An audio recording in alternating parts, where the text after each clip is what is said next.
German pilots laughed. Not a chuckle. Real confidence. They had reason.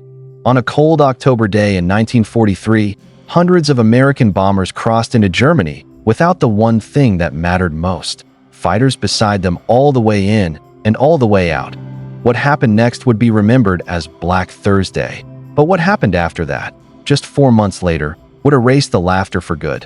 Stay with me to the end, because the twist that flips this story is why the title of this video exists. Picture it.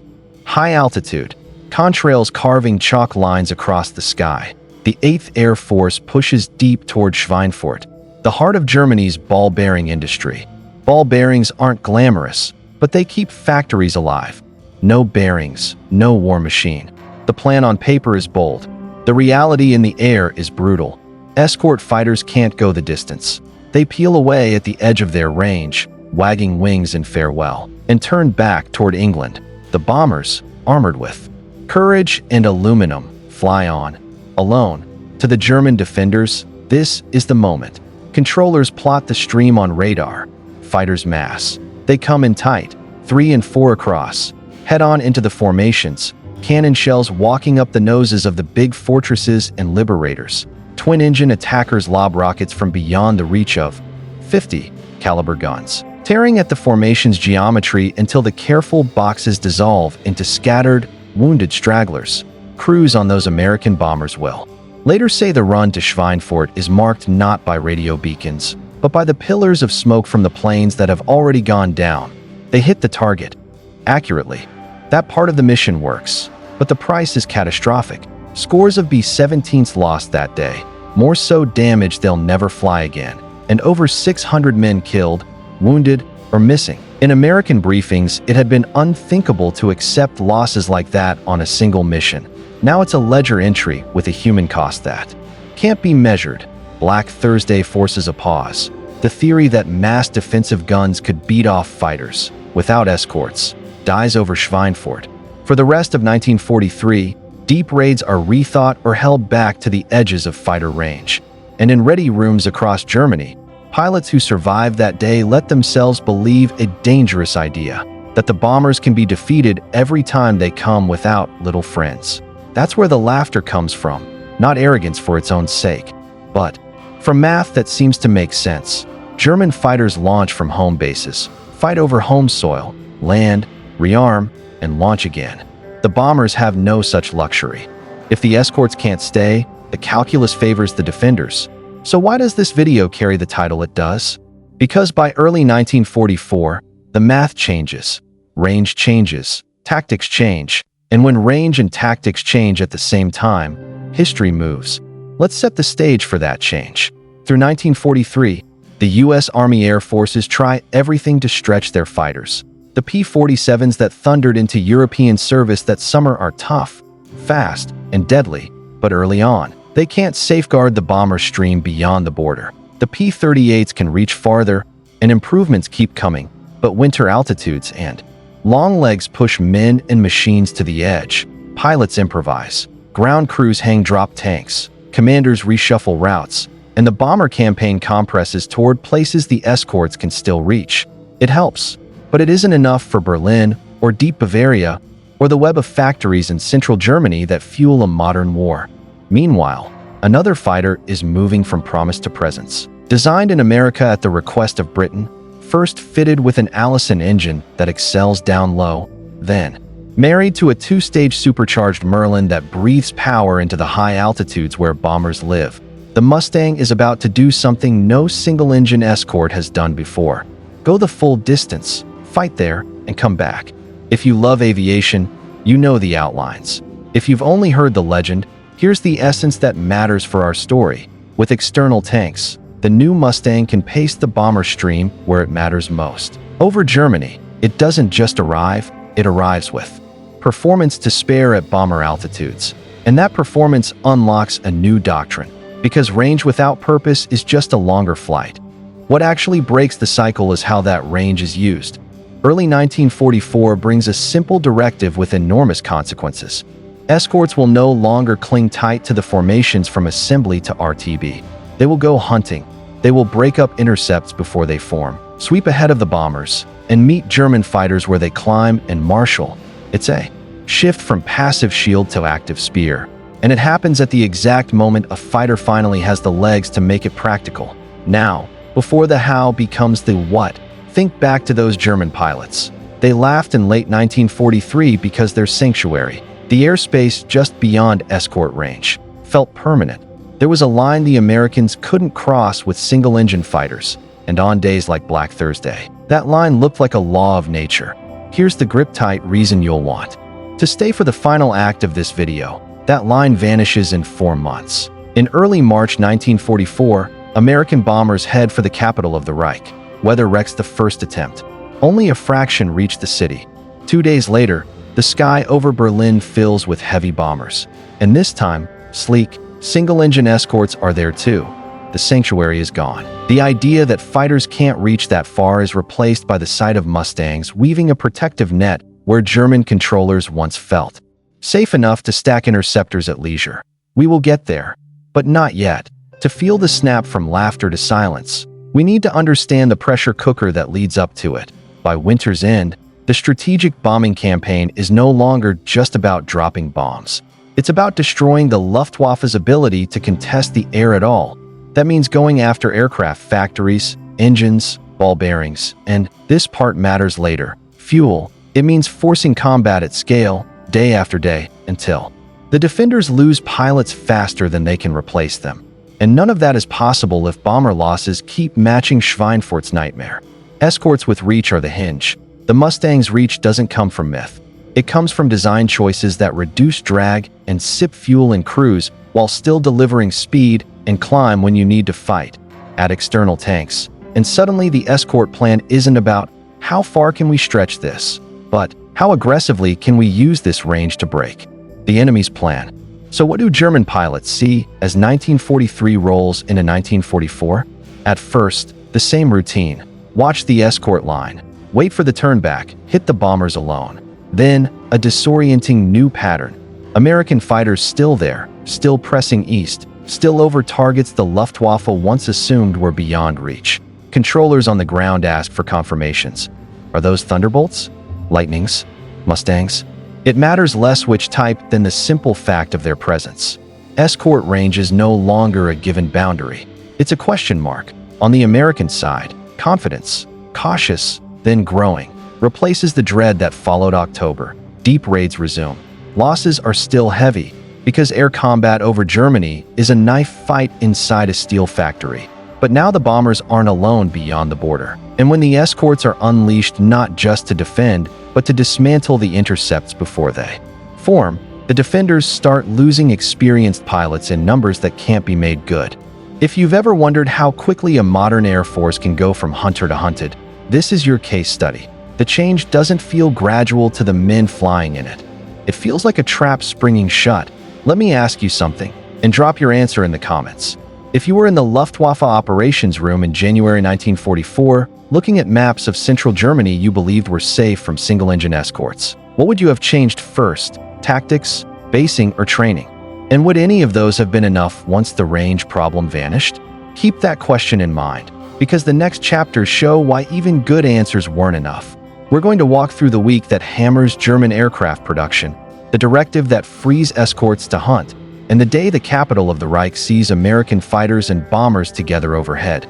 You'll hear why the Mustang's arrival is more than a new airplane. It's a new strategy with wings. German pilots laughed in October 1943 because the evidence told them to. By March 1944, the sky over their own country will tell them something very different. And when we reach that climax, you'll see exactly how a fighter with the right range, flown with the right orders, turned a deadly equation inside out. If you're ready, say so in the comments. And tell me what part of this story you want to see visualized on screen. The combat box in motion, the escort turnback line, or the first Mustang weave over Germany. Then stick with me. The moment the laughter stops is next. German pilots laugh because the numbers seemed to guarantee it.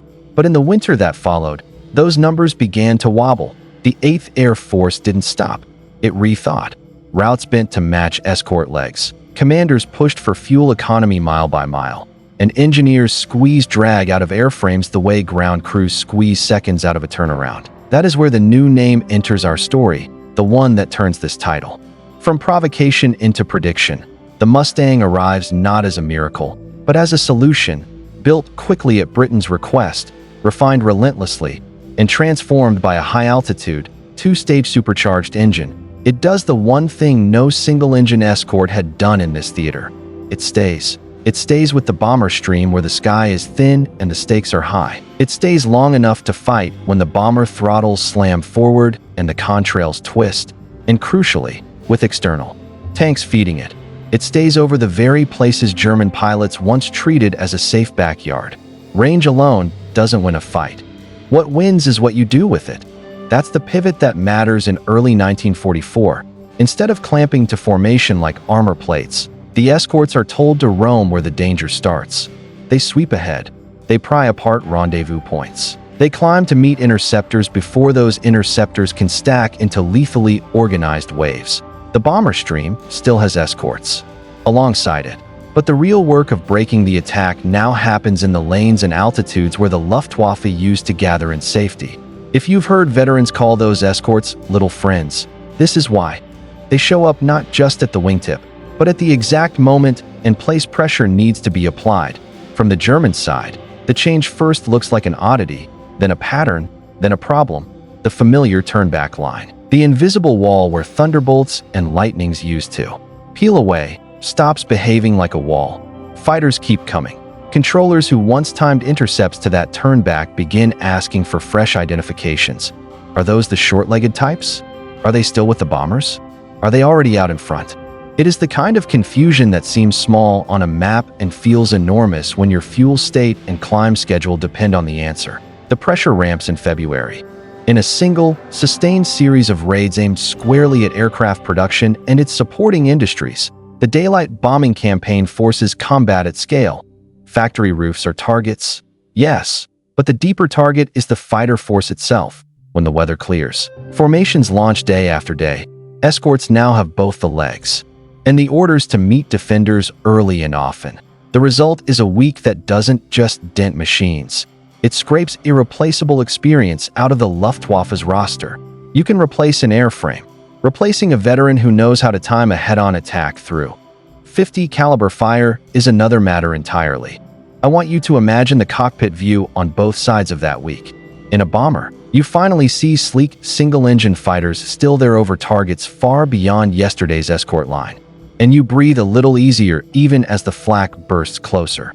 In a German interceptor, you roll out of climb expecting a familiar routine. Sight the stream, choose the angle, press the attack, and instead you catch a glint of an escort already above you, already turning in. The routine breaks. You jink. You dive. You live to fight again. Maybe. Enough maybes like that, and the campaign's arithmetic begins to tilt. Now hold that mental picture and follow the calendar a little farther. Early March, the weather grudgingly opens paths to the largest stage of all. The target is the capital, a name that, until now, sat beyond the practical reach of a single-engine escort. The first attempt is smashed by clouds and chaos. A second goes through. When eyes turn upward over that city, they see what the title of this video promised: heavy bombers in force, and with them, single-engine fighters weaving their cover. It is not rumor. It is not a one-off trick. It is the escort line erased and redrawn across a place that was supposed to be immune in daylight. In that moment, the laughter stops, not because courage fails, but because a core assumption does. The sanctuary isn't a sanctuary anymore.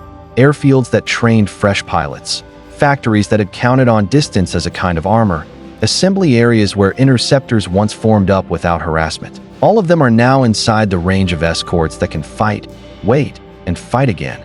It's hard to overstate how quickly this changes the daily experience of a fighter unit. Climb schedules compress. Scrambles happen earlier. Landings become dangerous because the sky isn't yours even when you're at your own pattern altitude. Every sortie costs more experience than it brings in. Let's pull back for a clearer look at why the Mustang, specifically, is the fulcrum here. It is an escort that doesn't have to crawl to the fight. At the altitudes where bombers work, it brings speed and climb that match the best the defenders can throw. It carries 650 caliber guns with ammunition enough to make multiple firing passes across a mission rather than gambling everything on a few seconds. It cruises efficiently on the way in, then uses the performance in its pocket where and when it matters, and because it sips fuel in cruise and can hang tanks outside without turning into a brick. It trades distance for time on station in a way earlier escorts couldn't. All of those details add up to a single strategic truth. It can be present at the decisive points of the day. Presence changes doctrine on both sides. Escorts stop being a purely defensive asset and become a tool to dismantle the defender's plan. On the other side, the Luftwaffe's best tactics, the ones that punished unescorted bombers, head-on approaches, massed attacks, rolling engagements staged at the edge of escort range, lose their timing. It is not that they cease to work altogether. It is that they rarely come together cleanly before an escort flight has already kicked the scaffold out from underneath. If you've ever studied turning points and wondered why they often seem to hinge on something deceptively simple, this is your example. The simple thing is range married to orders. Give good pilots a fighter that can be there, and tell them to use that time to break the enemy's plan instead of merely reacting inside it. And you get a week that drags a fighter force through the grinder, and a March day over the capital that declares the sanctuary closed. Drop your take in the comments. In your view, was the real break point the week that shredded fighter production and experience, or the sight of escorts over the capital that proved the sanctuary was gone? I'm reading what you write, and your answers shape which maps and animations I put on screen as this series continues.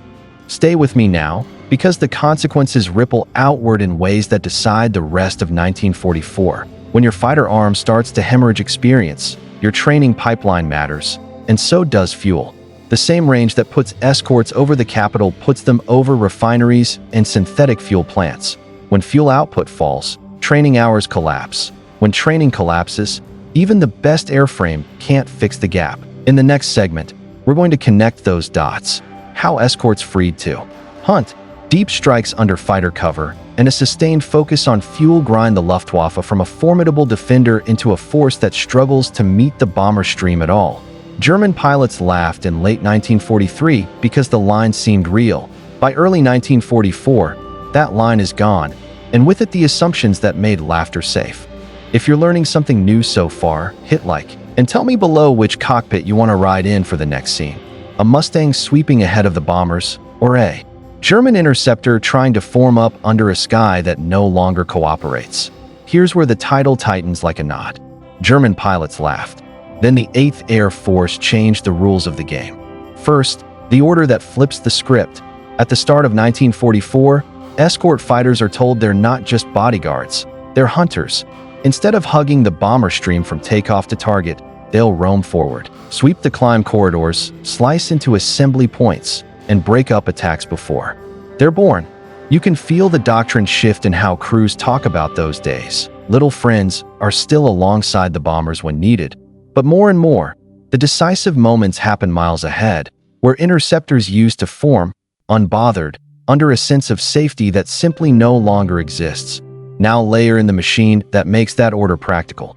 The new escort doesn't arrive at the fight out of breath. It cruises clean, saves fuel on the way in, and still has speed, climb, and stamina at the altitudes where bombers live. With external tanks, it doesn't just reach German airspace. It lives there long enough to matter. That endurance is the quiet superpower. It means escorts can stay on station, pounce twice in one climb window, or sweep ahead and then fall back to cover the stream again.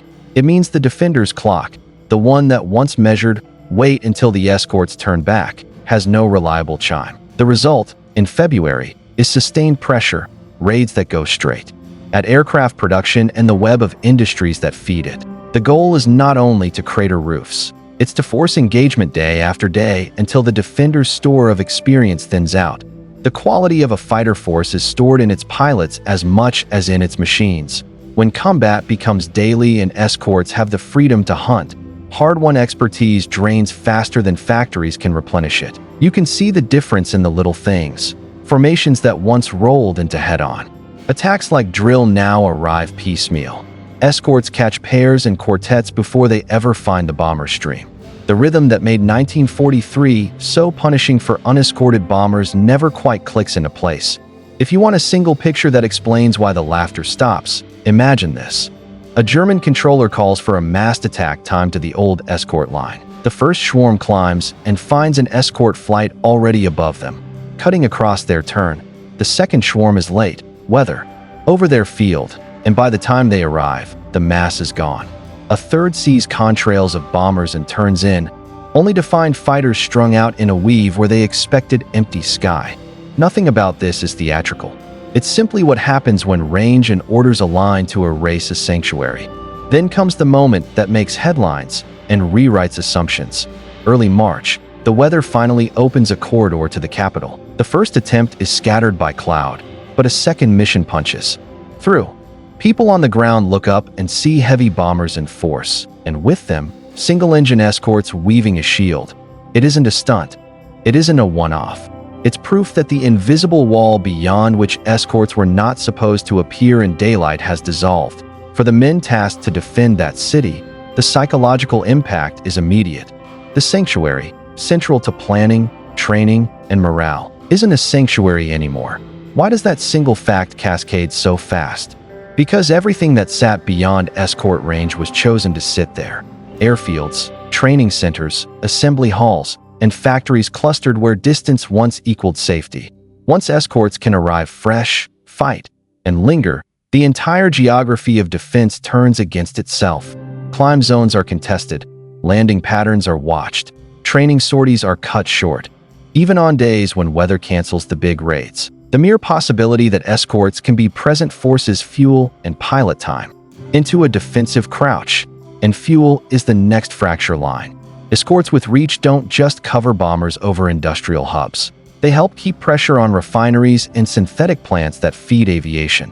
When output falls, your training pipeline shrinks. When training shrinks, conversion units push out pilots with fewer hours and less time to master the tactics that demand perfect timing. You can fly a great airframe into combat. You cannot shortcut experience. The defender doesn't just lose aircraft. It loses the kind of judgment that keeps aircraft alive. Meanwhile, the bomber stream is adapting too. Formation discipline tightens, rendezvous procedures sharpen, and attack runs are built around the expectation that escorts are somewhere useful. If not beside you, then above, ahead, and ready. Crews still face flak that can tear a wing in half and fighters that, when they do break through, remain lethal. But the rhythm is different. Spikes of danger rather than hours of isolation. Survival odds change because the geometry of the fight changes. Let's talk about the airplane one more time. Not as myth, but as a set of qualities you can measure. The escort strength is a clean wing shaped by research that reduces drag in cruise. It carries enough ammunition to make more than a single pass, which matters when your mission is 6 hours long and the fight comes in bursts. It offers visibility and handling that let pilots convert altitude into position quickly, into the turn, onto the lead, and then regain their place in the weave. All of that stacks into presence. The ability to be where fights start, repeatedly, over the places the enemy once used to stage in peace. From the defender's cockpit, 1944 now feels like this. You scramble earlier and climb longer because the intercept has to form under potential escort eyes. You look over your shoulder more, because landing isn't the safe part of the day anymore. You ration ammunition, because each pass is contested and you may need to break away sooner than planned. You see more green pilots on the line, because attrition is real and training hours are down. You keep fighting. Courage doesn't vanish, but the framework that made your tactics sing in 1943 has lost its rhythm. From the bomber, it feels like breathing room, not safety. Never that. But the absence of the endless head-on presses that defined unescorted deep strikes. The moments of pure terror still come. Flak that walks toward the nose, fighters that slip through.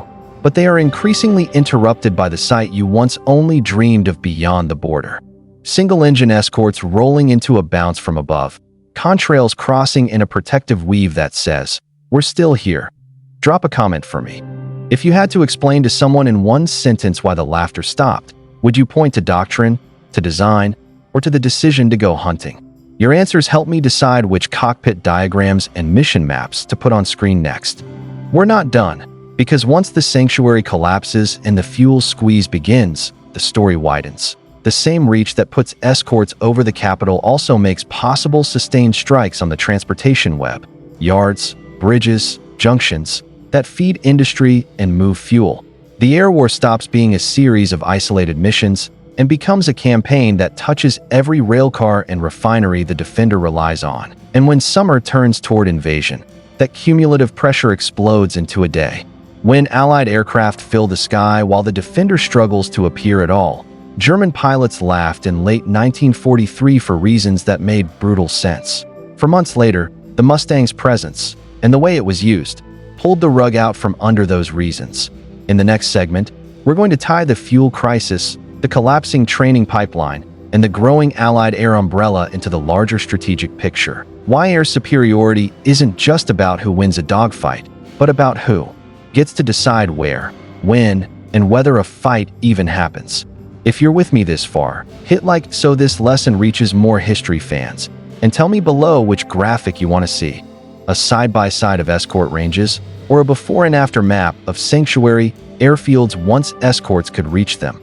The sanctuary collapses, and with it, the rhythm of defense. The next step is inevitable. Turn pressure into policy and make the skies hostile everywhere. Every day, daylight bombers return to targets that matter most: airframes, engines, bearings, and the rail yards that move them. This time, they arrive with single-engine escorts that don't vanish at the old turnback line. Over and over, the pattern holds: sweeps out front, cover at altitude, appeal to pounce, and then back to the weave. The Germans still fight hard. Courage doesn't run out, but the geometry does. When attacks can't mass on schedule, when interceptions start late or break apart early, losses move from the bomber side of the ledger to the defenders. Range and doctrine together create a new kind of day. Long missions that force repeated contact. Factories can be rebuilt. Aces cannot be replaced on command. Each time a veteran doesn't come back, the tactical memory of the unit thins. And while that happens, the training pipeline tightens because another target set is now consistently within reach. Fuel, refineries, and synthetic plants that once sat deep behind distance now face raids with full fighter cover. Every percentage point of lost output shows up twice. First in how few sorties a unit can fly that week, then in how many hours a student can log before his first combat scramble. If you want to see how the title of this video becomes real, trace it through fuel. Less fuel means fewer training flights, fewer formation drills, fewer practice intercepts. It means new pilots meet combat with less time in type, and less time rehearsing the timing that made 1943's head-on tactics so punishing. You still have brave men and capable aircraft, but experience is the ingredient you can't forge quickly. Remove it, and even the best plan flies with frayed edges. Escorts, meanwhile, are told to turn freedom of movement into pressure everywhere. They sweep ahead to meet interceptors at climb. They slide down to strip the pattern over home fields. They strike marshalling yards and locomotives that move parts and fuel to the front. The Little Friends nickname now means two things at once: relief beside the bombers, and a prowling threat that stalks the places where interceptions used to form in peace. That presence rewrites the daily schedule of the defender. Scrambles shift earlier, patrol altitudes change, recovery windows shorten. Even landings become a skill under stress. Now carry that pressure forward to the coast. As spring becomes summer, the air over Western Europe begins to look like a roof. Allied aircraft, fighters, fighter bombers, and bombers under escort fill the lanes. Over the beaches and the approaches beyond, the Luftwaffe appears, but not in the mass that defined 1943's cruel arithmetic. The effect isn't theatrical dominance, it's absence. Sorties that do rise must fight into a sky already layered with patrols. The invasion doesn't succeed because the defenders lack courage. It succeeds because they lack fuel, time, altitude, and opportunity at the same moment. When you hear veterans describe those months, the words that come up aren't about miracles. They're about a plan finally given the tools to work, a fighter with the legs to be present, orders that turn that presence into initiative, and a target system, aircraft production, transport, and oil, pressed under that umbrella until daily operations on the other side shrink. That is what ended the Luftwaffe in 4 months means in plain terms. It doesn't mean there were no fights. It means the defenders' choices narrowed so quickly that by the time summer matured, the sky over their own airspace no longer belonged to them. And still, innovation tries to answer. New aircraft roll out. Fast, formidable, unlike anything the defenders have fielded before. They dive through the bomber stream at speeds that stretch the escort's response. They climb with authority, and in skilled hands they wound. But even transformative machines need fuel, training time, and safe patterns to launch and recover. When those are under pressure, the extraordinary becomes occasional. Escorts learn that windows patrol the return legs and wait near the long final turns to the runway. You do not have to beat a faster interceptor in level flight if you can force it to fight when it's low on fuel and committed to land. From the cockpit of a German fighter, the late stages of this shift feel like a world closing in. You brief intercepts with less fuel and more unknowns. You climb into a sky where the adversary might already be above you. You fight, brake, and look for the airfield through a canopy of contrails that aren't yours. You're still a professional. You still turn hard. You still time your bursts. But the stage is tilted against you by range, by orders, by the slow squeeze of oil, and the relentless persistence of escorted daylight raids from the cockpit of a Mustang. The same months feel like a long-range promise kept. You launch knowing you'll be there where it matters, not just at the start, but at the point in space and time where the defender's plan used to crystallize. You conserve fuel in cruise. You fight in bursts. You climb back to the weave. You run your tanks dry in order, and you keep going because that's what the mission demands. The satisfaction isn't in a scoreboard. It's in watching a formation of bombers roll off a target and still be intact enough to count. Tell me in the comments which piece of this transformation you want mapped on screen. The escort sweep ahead lanes, the fuel network under pressure, or the before and after of training hours. Your picks will shape the graphics I build for the final chapter. Because we still owe the story its last turn, the title promises a reversal measured in months, and we've traced how the sanctuary vanished, how range plus doctrine made hunting possible, and how fuel strangled training. In the final segment, we'll bring it together. The first daylight escorts over the capital as a public declaration of the new reality, the cumulative attrition that hollowed out seasoned units, and the way air superiority became the foundation for everything that followed on the ground. German pilots laughed in late 1943 because the evidence said they could. By early 1944, the evidence had changed. Stay with me. Next, we close the loop and show exactly how that laughter turned into silence, and what it tells us about range, strategy, and the kind of innovation that wins wars.